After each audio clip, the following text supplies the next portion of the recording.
ہے بدلتی رہی آسمانی کتابیں، محمد کا قرآن اپنی جگہ ہے۔ قرآن اور صاحب قرآن کی باتیں مطلوب سر بزم ہے ایمان کی باتیں۔ علم قرآنی مبین ہے تو عمل ہے کاری، علم کے فیضان سے عمل کا دریا ہے۔ یہ تھے زینت القرا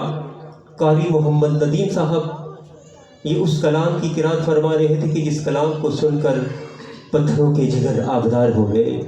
یہ اس کلام کی قرات فرما رہے تھے کہ جس کلام نے بندہ نوازیوں کی ادائیں سکھائی۔ یہ اس کلام کی قرات فرما رہے تھے کہ جس کلام کو سن کر عرب کے بدو کائنات کے معلم بن گئے اور انہوں نے کائنات کا یہ نوشتہ تقدیر بدل کر رکھ دیا۔ یہ اس کلام کی قرات فرما رہے تھے کہ جس کلام کو سن کر جنات کی جماعت بھی بول اٹھی اور وہ جن بولے پس ہم نے ایسا قرآن سنا جو سیدھے راستے کی طرف ہدایت دیتا ہے، پس ہم ایمان لے آئے۔ تو ہے اللہ عز و جل ہمیں قرآن حکیم کے خزائن و معارف سے مالا مال فرمائے۔ احباب ذی بکر، جب قاری صاحب قرآن کریم کی قرات کر رہے تھے تو یوں محسوس ہو رہا تھا کہ جیسے ہوا اپنی ہٹکیلیوں کو چھوڑ کر تلاوت قرآن حکیم سے طہارت کا وضو کر رہی ہو۔ حضرت عمر فاروق اعظم رضی اللہ تعالیٰ عنہ کے پاس ایک شخص آیا اپنی حاجت لے کر کے، حضور مجھے پیسے چاہیے۔ عمر فاروق اعظم رضی اللہ تعالیٰ عنہ نے پیسے دے دیے اس شخص کو، اس کی حاجت کو پورا کر دیا۔ کچھ دنوں کے گزرے، پھر وہ شخص آیا حضرت عمر فاروق اعظم رضی اللہ تعالیٰ عنہ کے پاس اپنی حاجت لے کر، آپ نے پھر اس کی حاجت کو پورا کر دیا۔ کچھ دن گزرے، پھر حضرت عمر فاروق اعظم کے پاس وہ شخص آیا، کہنے لگا کہ حضور میری یہ حاجت ہے، میری یہ پوری کر دے۔ عمر فاروق اعظم رضی اللہ تعالیٰ عنہ نے اس بندے کی پھر حاجت پوری کر دی اور ساتھ کہا کہ قرآن کریم کو سیکھ۔ وہ شخص چلا گیا، پھر بہت عرصہ گزر گیا، پھر وہ شخص نہیں آیا۔ بہت زیادہ عرصہ گزر گیا، ایک جگہ پہ آمنا سامنا ہوا عمر فاروق اعظم رضی اللہ تعالیٰ عنہ کے ساتھ۔ عمر فاروق اعظم نے کہا کہ تو میرے دربار میں آپ اپنی حاجت نہیں لے کے آیا۔ وہ شخص کہنے لگا کہ آپ ہی نے تو کہا تھا کہ قرآن کریم کو سیکھ، میں نے قرآن کریم کو سیکھنا شروع کر دیا، اللہ نے مجھے عمر کے دروازے سے بے نیاز کر دیا، اللہ نے مجھے عمر کے دروازے سے بے نیاز کر دیا۔ ارے آج ہم گھروں میں قرآن کریم کو کھولیں گے، ہمارے گھروں کی پریشانیوں بھی دور ہوں گی۔ اگر ہم گھروں میں قرآن کریم کو کھولیں گے، وہ وقت دور نہیں کہ IMF سے بھی یہ ملک آزاد ہو جائے گا انشاءاللہ تعالی۔ کسی شاعر نے کیا خوب کہا تھا کہ وہ معزز تھے زمانے میں مسلمان ہو کر،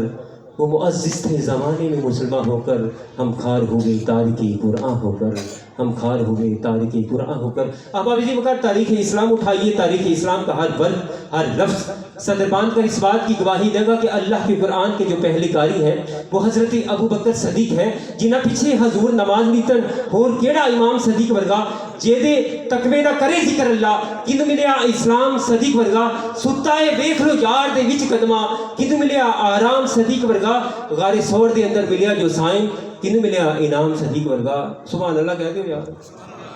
اللہ کے قرآن کے دوسرے قاری وہ ہیں جن کے لیے میرے مصطفیٰ نے ہاتھ اٹھا دیے، مولا عمر دے دے، مولا عمر دے دے، تیرے اسلام کی عمر بڑھ جائے گی۔ دسو کہ دی مثال دئیے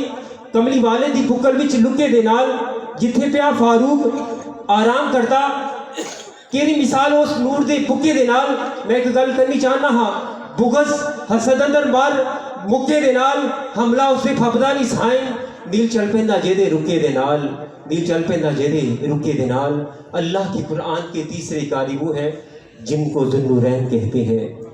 اپنی جان بھی عثمان نے دے دیتی، جھگڑا سامنے نہیں پہن دیتا، مسلمانوں نو عمر ساری کدی نہ لڑائی گا نہیں لین دیتا، انہاں تائیں بھی معاف فرما دیتا، جنہ کڑی پل بھی چین نہیں لین دیتا، انہاں دی شان کی دسے سائن جنہ دا پیڑا حسن حسین دیتا۔ احباب ذی بکر، اللہ کے قرآن کے چوتھے قاری وہ ہیں، وہ کائنات میں ایسی قاری ہیں کہ جن کو ڈوبا ہوا سورج بھی پلٹ کر دیکھے، کہ جن کو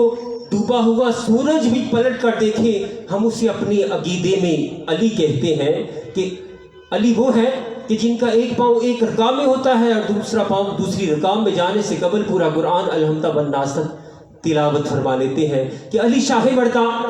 علی شیر یزداں، علی بوہا علم دے شہر دائے وہ پھڑیا فوراً برباد ہویا جیڑا پھڑے علی دے قہر دائے نام حیدر خیبر نو توڑ دیندہ نام علی تریا کھاٹ زہر دائے پڑھنی ہوئی جدو علی نے نماز سائم سورج پڑھت پہندہ پچھلے پہر دائے سورج پڑھت پہندہ پچھلے پہر دائے میری دعا ہے کہ اللہ عز و جل ہمیں قرآن حکیم کے خدای نوارے سے مالا مال فرمائیں اب آجی وقار اب ہم مدحتی مصطفیٰ صلی اللہ علیہ وآلہ وسلم کا آغاز کرتے ہیں سامعین بتمکین مدحتی مصطفیٰ ایک ایسا مقدس و معطر موضوع ہے جہاں انسان کی قوت گویائی بھی لرزہ بان نام ہو جاتی ہے جہاں عاشق اپنے آپ کو ہر طرح کے تخیل سے پاک کر کے نعت کہتا ہے جیسا کہ شیخ سعدی شرازی علیہ رحمہ فرماتے ہیں کہ ہزار بار بشویم لاکھنوں مجھ کو گلا ہنوز نام تو گفتن کمالی بھی ادبیس اس بارگاہ رسالت میں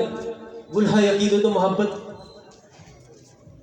پیش کرنے کے لیے جناب محمد ردیم صاحب سے میں ملتمس ہوں کہ وہ تاجدار کائنات صلی اللہ علیہ وسلم کی بارگاہ میں ہدیہ یقید و محبت پیش کریں نعرہ تکبیر ایسے نہیں ملی اپنے ہونے کا ثبوت ہے نعرہ تکبیر